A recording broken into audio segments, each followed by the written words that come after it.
Good evening, music fiends, collectors, and listeners around the world.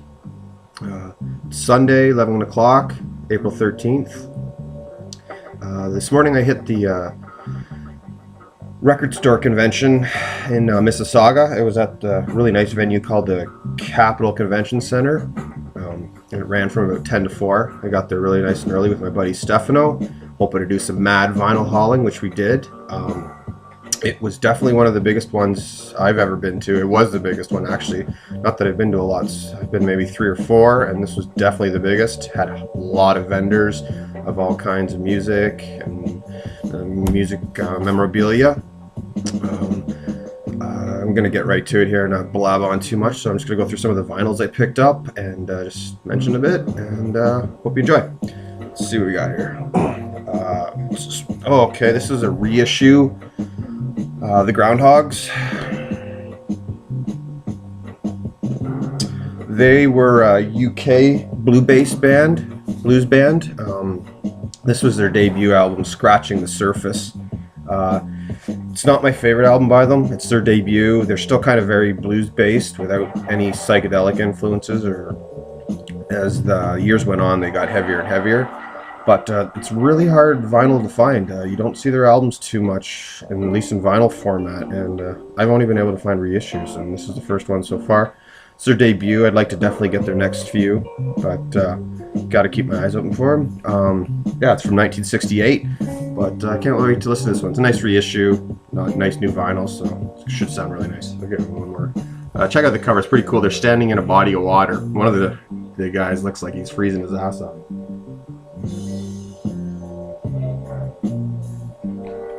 I'll just read the little blurb here. The raw, rootsy Scratching the Surface ranks among the finest albums to emerge from the British blues rock boom. Matching Tony McPhee's memorable original tunes with a blistering reworking of the Muddy Waters classic, Still a Fool, the album features the Groundhogs' original recording lineup of McPhee, bassist Peter Krushnak, drummer Ken Pustilinik, and harp player Steve Rye. I believe the harp player left after this album, but they became a 3-piece after it. Let's see what else we got next here. I got this one really cheap. It is the first Alan Parsons Project album called Tales of Mystery and Imagination by Edgar Allan Poe. The title was taken from a collection of Edgar Allan Poe's macabre stories, and all the songs are to do with Edgar Allan Poe's writings. It's a pretty cool album. It's not my favorite Alan Parsons Project. That would be his next album after this, I, Robot, but there's some songs in there that are really cool. I'll just show it to you. This is an alternate cover. It's not the original cover. I'm not exactly sure why they did an alternate cover. I was trying to find out, but I couldn't find anywhere on the internet that said why they actually did a different cover. But yeah, it's a pretty cool album. I got it for $2. Cover is a little scraped up, but the vinyl itself is fine. So I'll take that for $2, no doubt about it. What else we got here? Oh yeah, I got this is another one I got for $2. I was really surprised because it's a nice gatefold album. It's by Bachman Turner Overdrive. Randy Bachman, you may know him from oh my god, I can't remember. Oh jeez, what is that band's name? It will come to me. Anyways, this was he branched off from that band whose name I can't remember at this moment. I can't believe it. And he did his own solo project. This is his third album called Not Fragile. It's got a funny little story behind it. The prog rock band Yes had released an album called Fragile, and Randy Bachman thought that was an odd name for a rock band to call their album because he considered his music hard and heavy and far from fragile. So they, tongue-in-cheek, I don't think it was any maliciousness to it, just a fun little nod to Yes, and they called their album Not Fragile, and it's a big wooden crate with like metal gears in it. I'll show it to you. Opens up into a nice gatefold.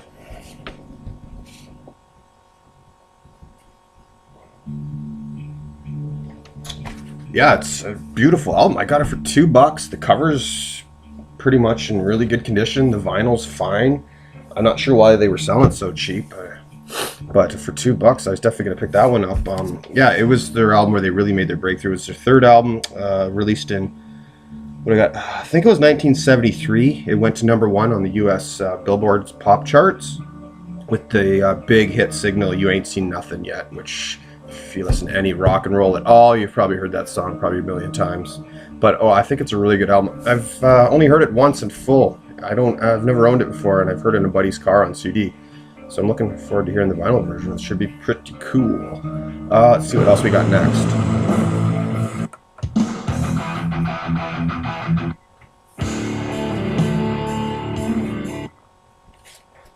This one is the Beatles. This was a reissue of the Revolver album.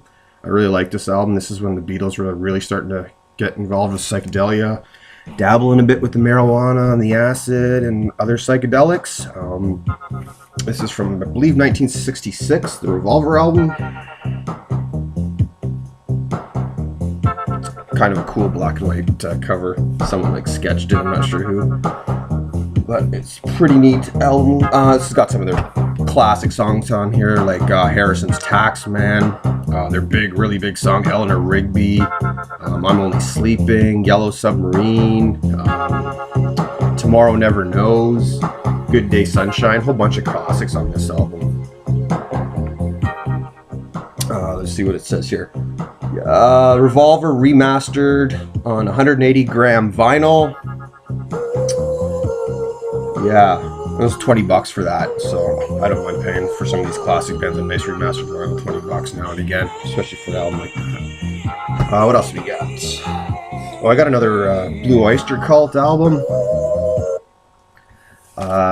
This is a live album. I've never heard it before. It's from, let's see here. I don't have it written down. Oh, yes, I do. 1982. It's a nice gatefold double album, double LP. Let me show the cover.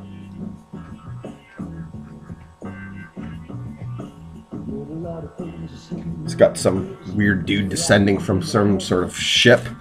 I like the inside. It's got a psychedelic astronaut with aliens reflected in his visor. Check this shit out.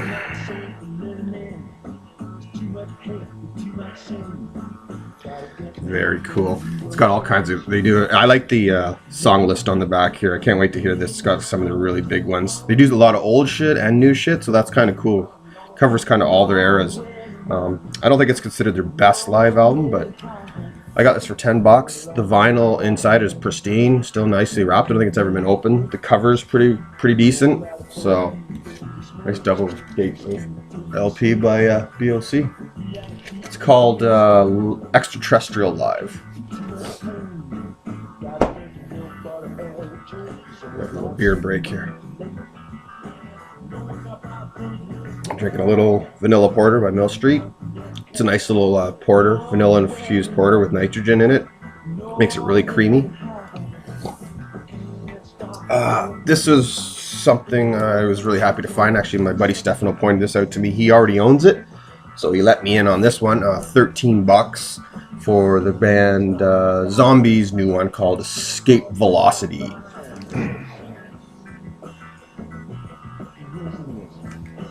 It's got some hot girls' butts running on the cover. These guys are really cool. They're inspired by the band Goblin. They're a two-piece, just drum synthesizer, and sometimes they have a little bass going on. A really cool band. Definitely a band to check out if you think you'd be interested in something. If you like Goblin, you definitely got to check out Zombie. I believe the keyboardist is actually going to be touring with Goblin too. So that is really cool, and they deserve it because they're a great band. Next up we got, this is a Canadian band.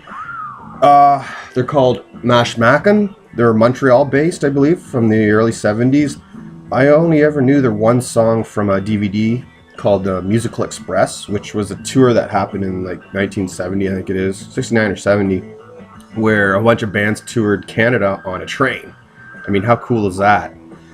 They had a lot of trouble with the tour, from what I understand, a lot of technical problems, and some of the shows got canceled, but it would have been, could you imagine being one of those band members on the trains? Some of the footage is great. They're all partying, smoking, drinking. I can only imagine. I think it's a cool concept to do a tour of by train with all the bands on the train, but probably not too feasible these days. Anyways, let me just get it. It was a nice gatefold too.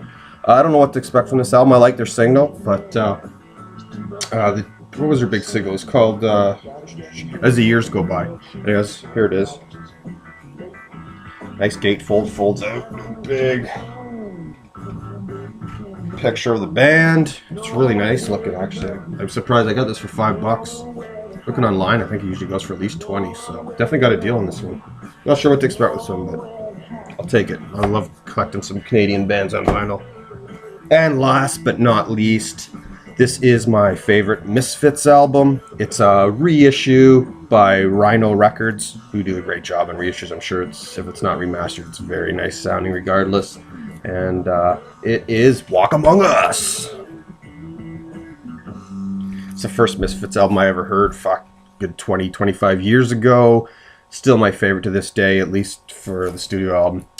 It's got songs like 20 Eyes, I Turned Into a Martian, All Hell Breaks Loose, Hate Breeders, Mummy Can I Go Out and Kill Tonight, the classic Skulls, I Want Your Skull, I Need Your Skull, Astro Zombies, and Brain Eaters, and a whole bunch of other shit. So that's really cool. This is my first Misfits vinyl, so that's kind of cool. I got it from, I forget the guy's name now. Runs a record store in Bowmanville. Also wanted to give a shout out to Tim Horgan at Zap Records, who I ran into. I haven't seen him in a long time. We were old high school buddies and public school buddies. It's been years since I've seen him, so he had a booth set up, which was really cool. Well, anyways, that is all. Probably rambled a lot there. I'm a little scattered today on this Sunday. Been drinking and smoking a bit. But anyways, my friends, everyone take care. Keep listening to music. Keep sharing music, because as far as I'm concerned, that's one of the best things in life. Cheers.